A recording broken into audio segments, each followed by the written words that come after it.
My talk this evening is about the extreme tension between what I call the ideomorphic,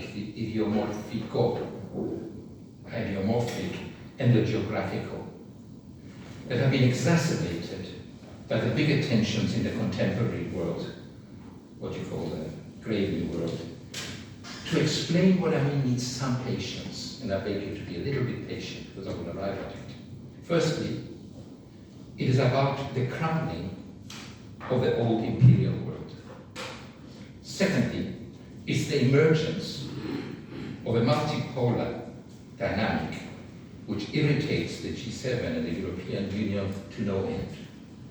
Thirdly, the tension, what I call the ideomorphic, not the ideological, and I'll explain what I mean by that quite soon, and Cyprus's geographic location. And fourthly, the convergence, the coming together of catastrophic trends that demand immediate solutions. I will conclude in a fifth exploratory way by suggesting what I think are sensible forms of thinking at the moment of our separate or combined histories. So first, the United Kingdom managed to establish its hegemony by the late 19th century and to give the world system its operational principles. It not only managed to dominate economically, to force everyone the primacy, and to force on everyone the primacy of gold and the gold standard as the mirror of all values, and impose the dominance of the pound, but also through colonization to establish its hold over people, spaces, and raw materials. It also, and people forget that, it established global norms on the environment, on labor laws, on patterns of racial discrimination and indirect rule, but also established its cultural dominance in education, culture, and science. What we jokingly have referred to as the marriage between Shakespeare and Newton was very effective. We all needed to go up the Thames River to be anointed somehow as thinking people, otherwise we were nothing, nix, nothing. So, but the Soviet Union, as we all know, tried to break from the whole and bring about what became, in the end, a bipolar world, competition, and we all know that. But what was significant for our purposes was the takeover. This very same system, the world system, after the Second World War, was taken over.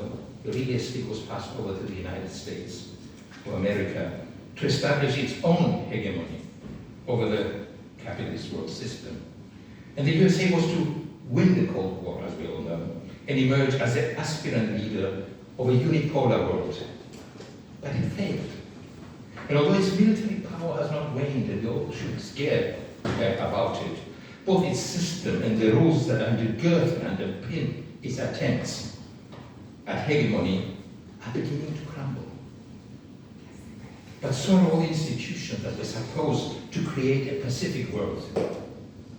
The United Nations, the Security Council, the international courts, the UN's treaties and instruments of fair play, are all beginning to crumble. Suffice to state that the US inherited from Britain's imperial system were a series of, let me call them, ectopic outgrowths. Ectopic, yes, ecphysis, using medical language, of failed decolonizations that are enduring trouble points. And we're standing here in one of them. Anyway, we'll come back to this.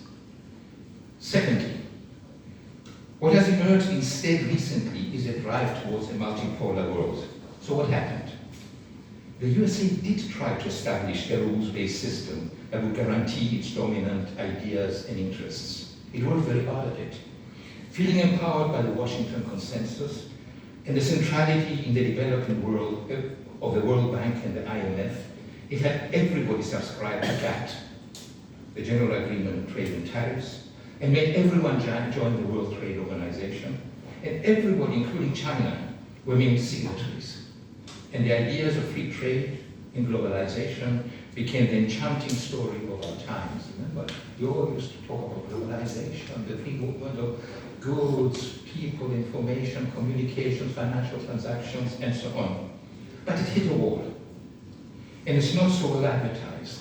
And it started from 2003, from my experience, when it became obvious to the developing world, led by India then, Brazil, and South Africa following behind, by accident during the Cancun meeting of the World Trade Organization, that double standards were in operation. Freedom for the West's goods into the majority world, reforms in the majority world to make that happen, and protection against developing societies' exports to the West. And this began IPSA, India, Brazil, South Africa cooperation. Before you could count to 3, China came into the disappointed group and formed BRIC and left South Africa out. Before you could count to 5, South Africa was brought in 2012. But anyway, and the emergence of BRIC, after a series of tensions, and I have a lot to say about this, because people don't know, or some people know, have personally first-hand experience as a South African chair of the BRICS Think Tank Council, from 2014 to 2019. And it was an experience that was also providing with critical insights and criticism of what was evolving, but also about understanding of the prowess of this other polar energy in the world. Let me give you a small example. It's not very, it surprises people. By 2019, when I left BRICS Think Tank Council, the 5 countries had 31% of the world's gross domestic product. Hardly a few years later, when the 5 countries joined last year, it became 41%. And this year, the joining of another 12 as partners brought the figure to 45%. And the population that are being controlled about 60% of the world. So this BRICS web-like and spiderweb-like series of networks are beginning to assert themselves. The European Union, as a contrast, has 16% of the world's GDP. The USA, 18% of the world's GDP. So it's not an insignificant little gain by marginal societies on the side of the world economy. And there is another dynamic operating, especially because the BRICS countries are regional dynamos, Brazil in Mercosur, and China all around there, South Africa and the African Union. And it feels like a postmodern assemblage of countries that is contrary of what international relations defined as the geopolitical. It operates differently. And it's enhanced because it's not only about an economic cooperation anymore, or the creation of an alternative development bank, which they did, but it carries over into educational, cultural, and scientific fields, opening pathways that were never possible before because of the original imperial system and its design, which everything had to be mediated through initially London and later Washington. And it's in this context that Trump's reaction makes more sense. The idea of free trade made sense if it was structured in the interest of the powerful and on an unequal playing field. And what we learned in economics, the supply and demand neoclassical canon, and patterns of trade equilibrium and so on, were more of ideological props rather than economic theory. Because once China managed through this system to be the epicenter of production and trade on any item you might imagine, the trade war starts against China, and tariffs are chucked on almost everyone these days. It is an attempt by the USA to create another authoritative space. It was possible in the 1950s. But ironically, Trump's actions, or the US administration's actions, because they like to personalize things these days, personalize everything, are accelerating multipolarity instead of diminishing it, and moving countries away from the old imperial world order and making their own arrangements. But let's leave it at that. So there is this dynamic that has started, which is freaking a lot of people out. Third, there's no surprise that the ideomorphic and the geographical are in tension everywhere. What I mean by this? But in Cyprus, this nuisance of a space this ectopic outgrowth of decolonisation takes on its specific forms. What I mean by this ideomorphic is who one is, who does one belong to, what kind of dispositions and preferences, and yet what kind of shapes or should rule one person's life. So it's below the ideological. Where do we feel comfortable and attracted to in this world? And for Greek and Turkish Cypriots, and please correct this, the ideomorphic dragged feelings towards Brussels, didn't it? We can debate that, but I think I'm accurate. Historically, it was seen as an idea of some kind of solution. Although Greek Cypriots and Turkish Cypriots had different dispositions and feelings about the importance of Brussels and accession to the European Union, it was significant for both sides of the fence, both the north and the south.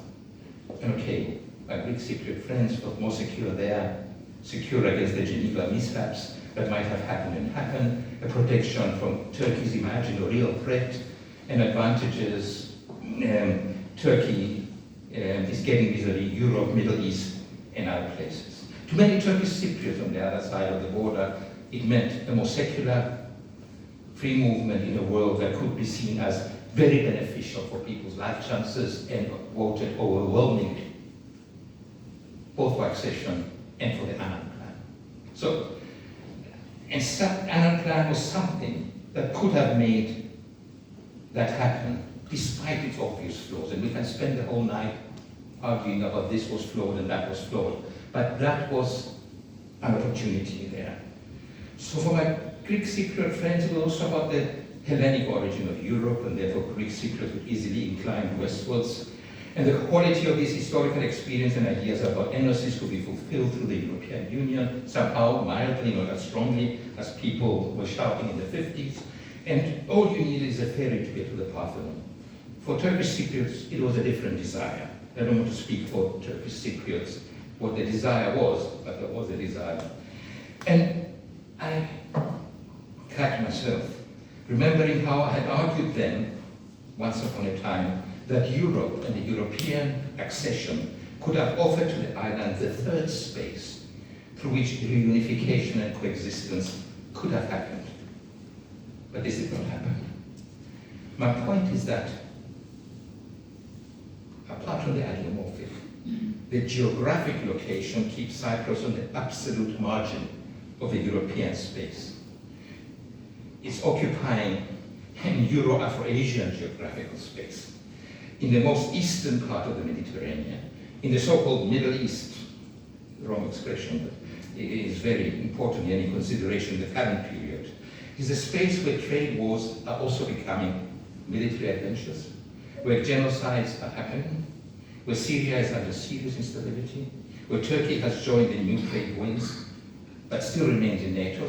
Turkey has joined BRICS as a partner, and where Egypt has joined BRICS, but also gets generous USA aid for its role in the Middle East, where the Saudis and the United Arab Emirates have joined BRICS, but at the same time are seen by some as vassals of the US project here, and where the arch enemy of Israel and the USA, Iran, has also joined BRICS, and where Yemen provides a serious tension point, and where trade routes are being affected, where Cyprus is dealing with Israel on a whole range of issues, and where its sovereign British bases and local airports are being used for contemporary adventures that have probable serious genocidal effects. And furthermore, such locations also where migration politics are becoming defining and create an atmosphere of insecurity and false confidence about alignments and alliances.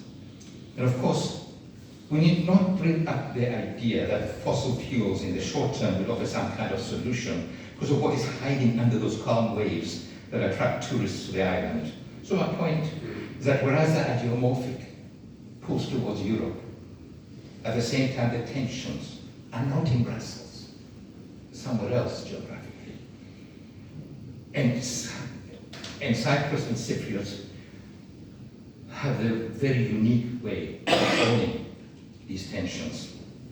So my fourth point would have been about a cost, if everything was equal, would have been a cost and benefit analysis for Cypriots for elites in Cyprus, north and south, for trade unions, for civil society associations, for religious movements, to see which side one should be joining at the moment, and what part of the fence in this polarizing world it should be sitting on, or perhaps what kind of acrobatic skills are needed to stand on the fence and be a mediator or survivor for or both sides.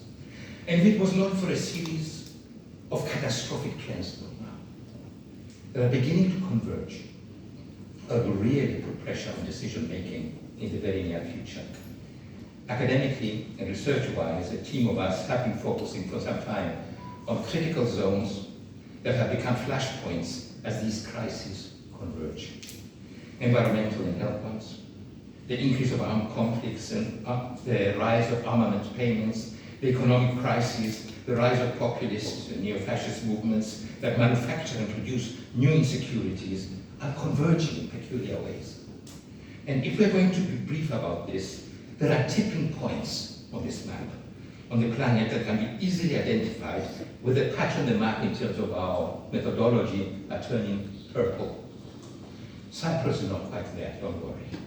But Cyprus is not Gondar in Ethiopia, or Durban in South Africa, or Goma in the Congo, or Aleppo in Syria, or Haryana in India, or Manaus in Brazil. Their tipping points are beginning to happen. And the crises are very, very, very serious. So there is some breathing space still, in a time when breathing is becoming very difficult on the island. I will not focus so much on this talk on the environmental and health crisis. We know that. Whether it was COVID or TB or Zika or malaria or Ebola, they've been noted. And the bacterial and viral kind of threat is ever present everywhere. But I will focus a little bit on the economic one, because we are concerned about our purses these days. So let me give you what I see the world system is delivering to Cyprus. Over the last 30 years, from my research and my friends' research, overall planetary returns on investment have experienced a slow decline as a whole, but not for the top 5% of corporate performance, which have really achieved record levels of growth and profitability. So it is not an equal playing field, even within corporate life. There's serious winners and serious losers, but overall, pattern of return of investments for the whole is declining. But since the 2008 meltdown, capital itself has become more cautious. It moved away from the casino mentality. We witnessed the phenomenon of BlackRock in the USA, this mega investment giant, which advising trillions of dollars of where it is safe to invest and what the bottom line should be. And it negotiates for them the bottom lines before an investment happens. And is the biggest investment holding entity ever created in the world. At the same time, profitability is faster on e-platforms. Varoufakis, I remember, argued that we're into a stage of techno-feudalism, didn't he, recently, where it is indeed profitable to have those platforms, and therefore all economic activity, because it needs those platforms for both its production, trade, and investment patterns, advertising, information sharing, and so on, is becoming important. And it is advantaged because of this. And you see that some of these corporations are charging rent to everyone for their services. So it's an important phenomenon, but we're not in a new system. But I don't think it is the end of the story. So we're not in the new system, but it's a kind of phenomenon of the system at this stage in time. But let's stay grounded. If you look at who is the biggest asset holder in the world, who animates its growth, is something that's called ICBC, and it's the Industrial and Commercial Bank of China. Look at the Forbes statistics. And as long as capitalism needs growth, it doesn't need growth in your neighborhood. It needs growth somewhere, somehow, because without it, it cannot reproduce itself. And if you study that, we're close to 3% or 3.2% in 2024 growth now, which is not very high at all. And what holds it above zero, what is it? It's China's, India's, and Indonesia's growth rates. Sit down, deduct their rates, and see what happens, and see how close to zero growth the rest of the world is. So isn't it ironic that the self-proclaimed socialist China powers up the accumulation patterns of the world economic capitalist system. So that is an economic reality. And we're searching in some urgency for alternative theorizations beyond supply and demand, beyond neoclassical economics. So David Ricardo and Piero Strava, Keynes are back, and some Marx-inspired scholars in Japan and India, Eto, Ghosh, Patnaik, everybody's searching to understand how this system operates and where is it leading us. And we even know that all our fantastic cyclical theories of boom and bust are wrong as well. And if you take, let's say, an example, contract, those famous cycles, they were right until 1970.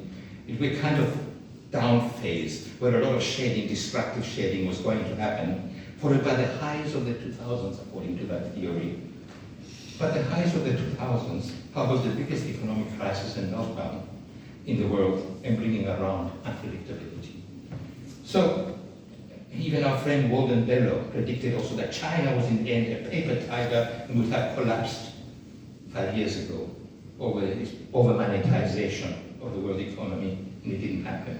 And then we had COVID, which almost halted the world economy. And everything has become topsy-turvy at this stage, creating fears and uncertainties, and reminds us what our friend Emmanuel Wallerstein told us some time ago, that we are in the final crisis of the world capitalist system. We don't know what the outcome would be or could be, and there we are plunged in, we don't know where we're going. I don't think it's exactly that. But. So what I'm saying is that there are catastrophic trends, a kind of warning sign that nothing which was predictably safe in the past is safe now. And this is enhanced with other catastrophic trends that I've been focusing on armaments. That the peace dividend of 1990 to 2000, where real reduction occurred in the expenditure on the means of destruction, and for us in South Africa, oh, they're the stars of the show, and, you know, the rise of the Mandela dividend, reconciliation, coexistence, move to Ireland, even the Palestinian question was being viewed through the lenses of reconciliation and something new brewing in the air, and even made a lot of kind of cultural capital in Cyprus, speaking about reconciliation and the Mandela experience, and things can be negotiated and so on. All that brewing. You can even say that the Annan Plan was part of those winds of expectation, that things could be negotiated and moved forward. What was irreconcilable could be reconciled. But even before the decade was over, and this was the shock for me, and the dividend was over. By 1999, the Swedish Peace Research Institute statistics tells us that expenditure on armaments started cranking up. And it did not crank up after the turn of the Twin Towers in 2001, it started 2 years before. And so we can spend the next 4 hours analyzing the reasons, but it is a fact. Since then, the growth has been exponential, raising impossible levels by now, and there is a threat, a warlike threat everywhere. And those countries that have guns are buying new ones and selling the old ones to developing societies and unleashing new conflicts. And we don't need to focus on Syria or Ukraine, Palestine or Sudan or DRC, where this translates into lives and into destruction. We don't need to go through that, but we know it. So moving to my fifth point, all this turbulence is very tangible in all parts of the world. Cyprus has got its own tensions between the ideomorphic and the geographic. Most places are experiencing this tension at the moment. But there is no doubt in my mind that the pending ecosystems trouble can be solved, managed, and made tolerable in Cyprus, for instance, only in a bicommunal and regional way. Of course, the core solution to all is global, we all know that. But we live on one planet and we stand by now the limits of our biosphere and of our ecosystems and how they operate. And they don't obey our maps so nicely anymore. And Greek Cypriots and Turkish Cypriots are living on a common biome with common marine and rainfall patterns. And the geographic location has to trump the ideomorphic somehow, if you have to find answers here. So I read the committees are making some serious progress, which is vital. But we need to also start thinking of its existence in that spot of the map broader.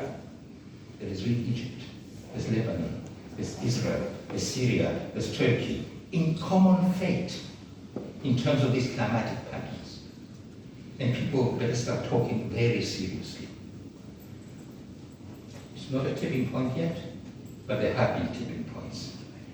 And the health front is in a similar situation because bacterial, viral, and other pressures of communicable diseases in the Catholic approach, where the geographic dividend has to be approached with some urgency. The economic is more difficult, I agree, because the strains of the system are beyond the island's control, both for Greek and Turkish Cypriots. Look, this is a country with a small import and export entity on the island, making impressive growth signs in terms of tourism and financial and other services. We all know that. But they're vulnerable. Up to the Valley Sakra, and it's over. So I'm joking, but and its trusted financial haven is under threat by the broader instability in the region. The only stability ought to be, in my opinion, through the protection of the life and livelihoods of the only commodity in economics that is crucial, your working power, your decent work prospects, your livelihood. But as for the militarization epidemic, it has to be about the return of the peace dividend. It's not either that the new Digenis akrites, as we know in the Greek parlance, chucking rocks at the surrounding world. Those days are over. There are people with bigger rocks than you can ever imagine. So the military solution for Cyprus elites, government thinking is something that does not guarantee anything but trouble. I really some horror for the Cyprus. The unsinkable battleship should be Europe's and the West's akritas. Against whom? By the rocks of Digenis akritas chucked, there is the legacy of Aphrodite's birthplace, whose allure underpins the tourist attraction of the island, an option has always been more manageable as the pillar of economic growth of this island. But in a sense, what we should be reflecting on is precisely the in-betwixtness. That's correct. This is a neologism in English. It would be endiamesismos, in Greek, of Cyprus between Europe and the Levant, and making this space open for communicative dialogues, whether it's about the Abrahamic tradition, Christian, Jewish, Arab, whether it's about initiative to get the United Nations headquarters here, as opposed to Kenya, as the pressure point is on them now to move there. And yes, China's Belt and Road Initiative is in Cyprus already. There are all kinds of deals being made by factions of Yemeni elites. They are on energy ideas from Athens to the island backed by Chinese interests. And at the same time, all kinds of other deals are happening everywhere that involve Israeli, Russian, and French animators. Yet the fact is, this strange place, China, accounts for $830 million of your imports. In the USA, only 246. So joining the chucking rocks at China might be the solution you think is the answer. So Cyprus this and Cyprus that is also a misnomer. The tension has to be articulated by serious bicommunal movements that are already in cooperation with their own class, cross-class, and expressive issues and conflicts, and how these broaden into regional and global affairs. But that was not the focus of my talk, perhaps another day, perhaps during the discussion time. Nevertheless, the island could be a refuge for dialogues around coexistence, establishing its own security net, and moving away from the idea of fences and warlike behavior. We're also very conscious that the populist kind of animation of insecurity that is so fashionable in the media these days can only mean trouble, can only mean tension and danger. So what I'm saying is that at the moment, this tension between the ideomorphic and the geographic has to be rebalanced. The fact that Cyprus, its very independence, was an ectopic outgrowth, satisfactory to no one in decolonisation, has to be thought very carefully. Because let me be frank, multipolarity is as dangerous as unipolarity. Its multipolar move still needs to find its norms and limits. It has not worked out yet how the movement of money, goods, people, information, communication, knowledge, and so on should happen. But there are beginnings of these processes that might not lead to peace or tension. And perfection is not possible at the current period. There is no immediate nirvana around the corner. It reminds me of the 1930s when Kazantzakis visited Cyprus. He was inspired to think about perfection. And he said, τελειότητα είναι μια δύσκολη επικίνδυνη στιγμιαία υπόθεση. Perfection is a difficult, dangerous, and momentary balance.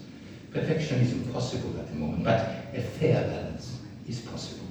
And it is possible because people responsible for the future of this piece of ecospace have to find a way beyond the imperial and colonial system that has shaped its destiny, has to find a position in this multipolar world that is not bringing more wars, and the responsibility carried out, and the responsibility has to be carried out by both communities. It has to deal with these catastrophic trends and be proactive about them, and work together across this fence to make livelihoods and life possible. So in this grave new world, Cyprus cannot afford to be merely an ectopic outgrowth of failed decolonisation or a pawn in other people's games. Its geography is both a burden and an opportunity. It places the island at the edge of great tensions, but also at the crossroads of dialogue, coexistence, and innovation. If the 20th century was squandered in wars of identity and allegiance, then perhaps the 21st century might demand something else, an ethic of survival through cooperation, a recognition that our ecosystems, our economies, and our futures can be shared. There will be no perfection, because Anxiety was right, but there can be balance.